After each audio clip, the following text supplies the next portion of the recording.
आज माननीय बाळासाहेबांचं जन्मशताब्दी वर्ष सुरू होत आहे. आज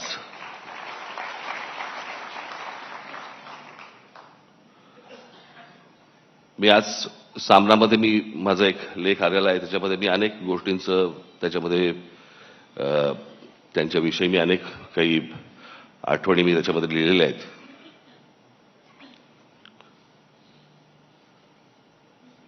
खरं तर त्या व्यक्तीला कसं पाहायचं हे अनेकदा माझ्यासमोर किंवा त्या व्यक्तीला कसं मांडायचं हे माझ्यासमोर अनेकदा प्रश्न उभे राहतात. काका म्हणून मांडायचं, व्यंगचित्रकार बाळासाहेब ठाकरे म्हणून मांडायचं, हिंदू हृदय सम्राट शिवसेना म्हणून बाळासाहेब ठाकरे म्हणून मांडायचं, आणि त्यांच्यावरती बोलायचं म्हटलं तर मी तुम्हाला 100% सांगतो, मी आणि उद्धव आम्ही तुमच्याशी तासनतास बोलू शकतो. तासनतास. मी मागे त्यांच्यात एका तैलचित्राचं अनावरणाच्या वेळेला मी सांगितलं होतं की खूप किस्से असे आहेत त्यांचे मला सांगता पण नाही येणार. आणि न सांगण्याचं कारण म्हणजे भाषा.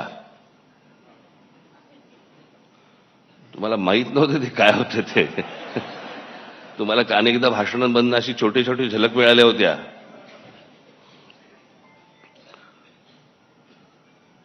पण मी आजच ती गोष्ट माझ्या लेखामध्ये मी नमूद केलेली आहे की लहानपणापासून आम्ही अनेक गोष्टी पाहिल्या म्हणजे त्यांना पाहत आलो.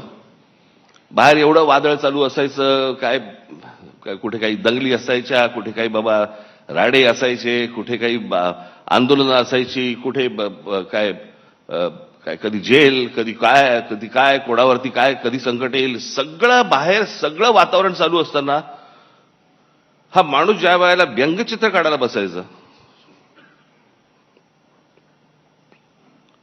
त्या व्यंगचित्रामध्ये मला आजपर्यंत मी इतक्या गोष्टी पाहिल्या त्यांच्या इतक्या बारकाईने, मला कधी कुठचं मारकाम नाही दिसलं की बाहेर इतका गोंधळ सुरू आहे आता काहीतरी झटपट आटपा काहीतरी व्यंगचित्र काढा आणि द्या प्रिंटिंगला.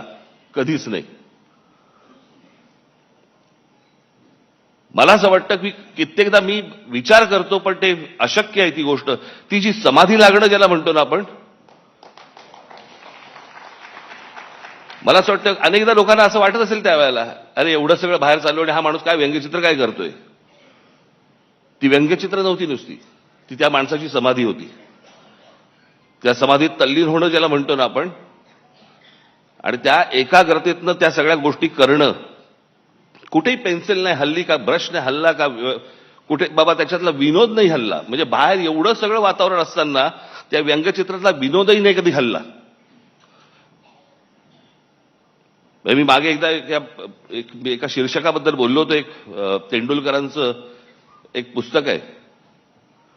त्या पुस्तकाचं शीर्षक आहे, फार छान शीर्षक आहे, की हे सारं येतं कुठून. ज्या वेळेला मी बाळासाहेब म्हणून ज्यावेळेला मी विचार करायला लागतो त्यावेळेला अनेक गोष्टी ज्यावेळेला डोळ्यासमोरून जातात, खरंच प्रश्न पडतो की हे येतं कुठून, आलं कुठून. आणि म्हणून तो या देशामधल्या सगळ्या राजकारण्यांपेक्षा जो वेगळा माणूस होता त्याचं कारणच ते होतं.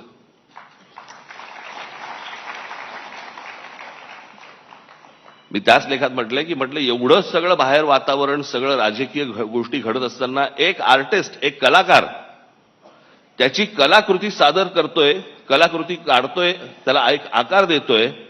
जगात असा कोणताही चित्रकार, शिल्पकार, व्यंगचित्रकार असा कोणीही कलाकार झाला नाही की बाहेर स्वतःच्या बाबतीत अशा काहीतरी गोष्टी घडतायत आणि एक माणूस कला निर्माण करतोय.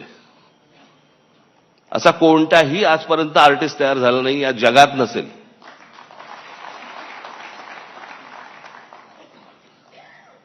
त्यांचे तर्क